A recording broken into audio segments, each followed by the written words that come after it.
themselves with more weapons. Thirdly, ladies and gentlemen, these people want to show their power and show the connotation that they still stand strong regardless of the international society's kind of approach towards them. So we believe that by these incentives, we believe that by increasing the intimacy, increasing familiarity, and lessening the hostility leads to less attacks, more security on our side. We believe that this is continually, at the end of the day, beneficial. And the last argument is about leverage, our government taking more leverage. Because the comparative, ladies and gentlemen, it's important to note that the comparative isn't isolated hermit kingdom of North Korea. Why is that so? Because there's so many alternatives that the North Koreans can go to, as we see in the status quo. China and Russia are like best friends of North Korea. Why is this so? Because these countries have a direct incentive to keep the anti-US sentiment and anti-democratic sentiment and connotation among the Northeast Asia Peninsula. That is why a lot of the times we see not official helps and supports given by Russia or China towards North Korea. And why is this beneficial if we increase our voice and our impact in North Korean regime and North Korean government? Because we get to balance out the interests that these North Koreans take.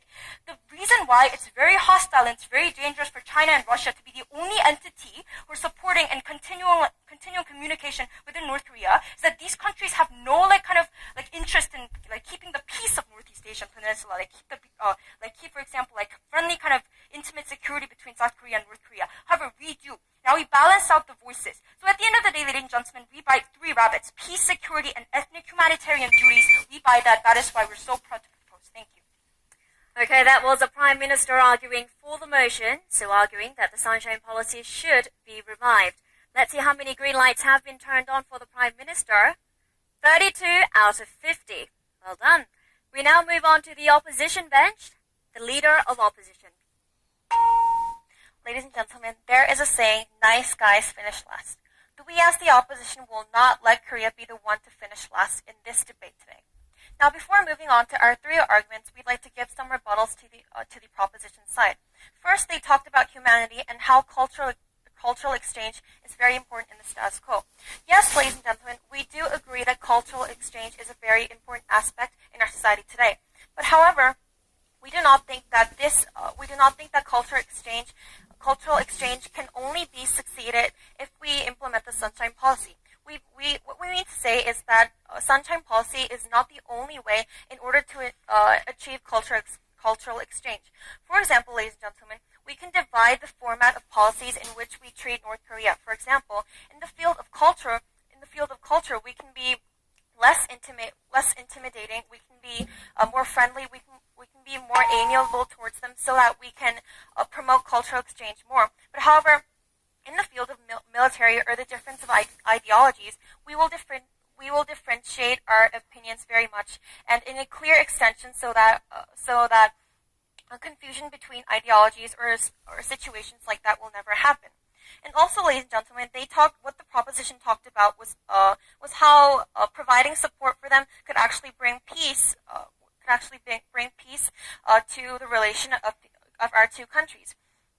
But however, we like to state the example of the conflict in the Sea of Yeonpyeong 2 times during the period in which the Sunshine Policy was implemented. In those two conflicts, the North Korea and South Korea were not able to communicate on the basis of which the Sunshine Policy was supposed to be based on, and we believe that these negative results led to a significant situation that shows us the danger of military conflicts between the two countries. Now, moving on to our three arguments, which is about the side effects and the ineffectiveness, and thirdly, the global isolation. Now, firstly, about side effects, we believe that this policy can bring huge economic harm to the South, because, ladies and gentlemen, this policy, when it was implemented, it was very infamous for scooping up all our money from the South and giving it and placing it into the hands of North Korean people. It is very clear to see that the financial support we provide for North Korea is very uncomparable to the amount of financial support or financial exchange that we receive from the North Korean people. Therefore, it's very unfair, unjust for the people of South Korea, who will have to pay their taxes, who will have to sacrifice their possibilities of receiving welfare or receiving other welfare policies for their own benefit. No, ma'am. We do not see the reason why we have to undergo this huge economical loss when there aren't any practical benefits for us. And what's more, the burden Wait, goes ma'am. upon the civilians. Yes, ma'am.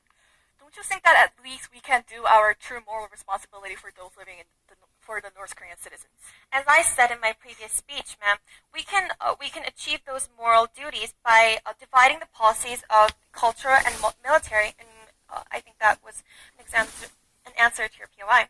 Now, moving on to the abuse of monetary support. If we give all this huge amount of money to the North Koreans, we do not believe that we can risk the chance of being so naive in believing ma'am. that they will use all this money to give to all their poor people and improve their economical situation or whatever. Because judging by the current North Korean political forms in which people in power are centered on, we do not believe that there exists the high possibility of that money going directly to the people who really need it. Now, moving on to ineffectiveness in preventing conflict or war. Clearly, the most critical issue in addressing North Korea is the nuclear weapon issue. And this policy is not the most effective method in persuading North Korea to give up their weapons because we're only providing them the perfect financial support and the excuse and only the time to undergo all the experiments to develop their nuclear weapons. We can often hear on the news that North Korea is pretty much undergoing experiments every few months, and we believe that this is not the result that we are aiming for. And having said that, I'd like to wrap up my speech. Thank you. Okay, that was the leader of opposition arguing against the motion, so arguing that the Sunshine Policy should not be revived. Let's see how many lights have been switched on for the leader of opposition. 24 out of 50, so a little bit less than the Prime Minister. Back to the government bench, the Deputy Prime Minister.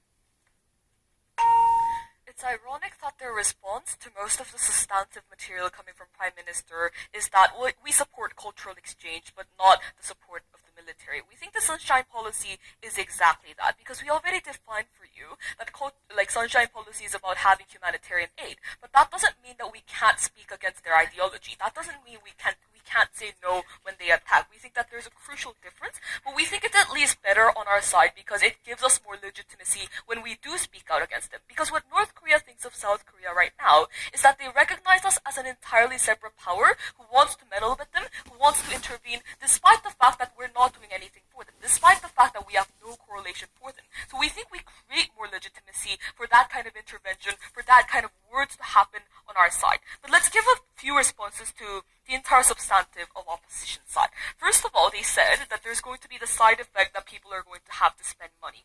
First point of response, we think that there are a lot of instances in which citizens do have to spend money on things that might not necessarily directly benefit them. That is, we think the reason why we spend money on things like the military is for the protection of citizens, which might not have benefits in the short run, which might not have direct benefits for citizens, but nevertheless we do these kinds of things. We think that those are the instances in which Prime Minister already explained to you why this is going to be beneficial for peace. Yes. Then are you stating that the people who are not ready to help other people and themselves suffering from pain or suffering from many kinds of famine, they should help other people too? That's not what we're saying. We're saying that tax money should go there. As to how that tax money should be distributed, we don't necessarily care. We don't think that's the crux of this debate. But secondly, we think that this policy of Sunshine Policy, according to their logic, is not very different from humanitarian aid that South Korea already does in the status quo out of the morality that it feels. We think that there are still institutions like KOICA who are trying to help other nations as of now. We don't necessarily understand why they're willing to exclude North Korea from that particular ground. Although we don't think this debate is about morality, if you want to argue morality, we think we still have the upper hand. But secondly, let's talk about the idea of them asserting that everything goes to other people, and it's naive for us to think that it's going to help their own people. First of all, we think this is simply an assertion that wasn't proven by them. But secondly, we think that the comparative of how North Korea is going to act is either one of two things. Either, number one, they're going to exploit their own people in order to get the benefits they could not get out of this. That is, if they want to still develop things like nuclear weapons, if they are as aggressive as you want to characterize. We think they still want to do this, and we think they exploit their own people. But secondly, and more importantly, we think a much more likely scenario, as our Prime Minister has already explained, is a situation in which North Korea wants to get support from countries like China, countries like Russia. And we think it's important that Korea has a voice in what North Korea does, that North Korea is still willing to ask for Korea's opinion, come to the negotiation table, and talk to us, rather than simply isolate them and be left with China and Russia. And secondly, their idea of how this is going to be harmful is the idea that North Korea would still be able to attack. We think that this debate is about comparatives, because we can't possibly see a world in which North Korea is never going to attack South Korea. That is, we have to talk about what makes it much more less likely for them to attack South Korea. Prime Minister already gave you an analysis as to why North Korea has all the incentives to attack in the status